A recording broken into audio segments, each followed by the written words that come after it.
পেশাদার ফুটবল লিগের বিগ ম্যাচে আজ মুখোমুখি হবে ডিফেন্ডিং চ্যাম্পিয়ন বসুন্ধরা কিংস ও মোহামেডান। কুমিল্লা স্টেডিয়ামে ম্যাচ শুরু হবে দুপুর 2:30টায়। মাঠ নিয়ে অভিযোগ থাকলেও দলগত পারফরমেন্স করেই আবারও সাদা কালোদের হারানোর প্রত্যয় কিংস ডিফেন্ডার তপু বর্মনের। গেল মৌসুমে ট্রেবল জেতা বসুন্ধরা কিংস উড়ন্ত সূচনা করেছে নতুন মৌসুমে। নিজেদের মাঠে পিছিয়ে পড়ার পরও মোহামেডানকে হারিয়ে চ্যালেঞ্জ কাপে শিরোপা জেতে কিংরা। গেল মৌসুমে ফেডারেশন কাপের ফাইনালেও আলফাজের শিষ্যদের হারিয়েই ট্রেবল নিশ্চিত করে তারা।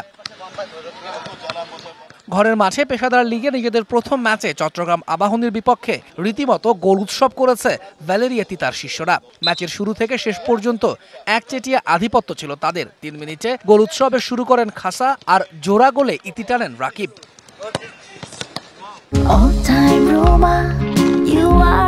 All time Roma. Taste it, love it. লিগের দ্বিতীয় ম্যাচেই আবারও কিংদের সামনে শক্তিশালী মোহামেডান। ম্যাচটাও অ্যাওয়ে। মাঠ নিয়ে কিছুটা অভিযোগ থাকলেও এবারও সাদা কালো বধে আত্মবিশ্বাসী ভ্যালেরিয়া তিতার দল। আমরা মাঠ সম্পর্কে খুব ভালোভাবে জানি যে সেখানকার মাঠ মানে এতটা ভালো না যেটা আমরা আমাদের গ্রাউন্ডে খেলি বা আমাদের প্র্যাকটিস গ্রাউন্ডের মতো না। তো আমাদের ওই জায়গায় কিভাবে খেলতে হবে কোচ আমাদের কালকে ভালোভাবে বলবে, আজকেও বলেছে। তো আমরা কোচের ইনস্ট্রাকশন ফলো করব। এই match do or die match, লিগের খুব গুরুত্বপূর্ণ খেলা। বিশেষ করে যে দল জিতবে সেই দল আগে যাবে, বাট বসুন্ধরা সবসময় জয়ের জন্য খেলে।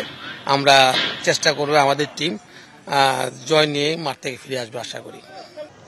বারবার কিংদের ডেরায় পরাস্ত হলেও এবারে ঘরের মাঠে জয়ের দিকেই নজর মোহামেডানের। নতুন মৌসুমে উড়ন্ত সূচনা করেছে সাদা কালোরাও।